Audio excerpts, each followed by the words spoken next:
बेटी दिहनी काढ़ी के करे जवा हो दहेज वायब कले समधी जी।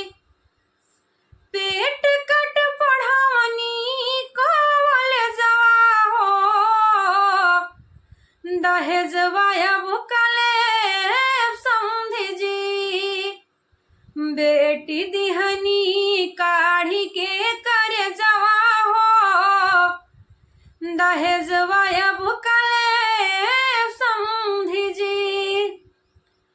पोसला पिजड़वा के उड़वनी चिड़ैया और कुछ मांगी जानी पड़तानी पैया।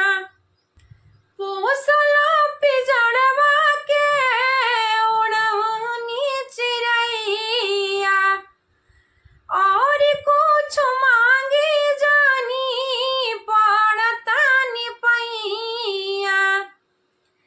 पंखा कूलर टीवी गोदर जवा हो दहेज वायब कले समधी जी। बेटी दिहनी काढ़ी के करे जवा हो दहेज वायब कले समधी जी। बात मानी समधी जानी भागी बानी पाप के बूझी मजबूरी एगो निर्धन बाप के।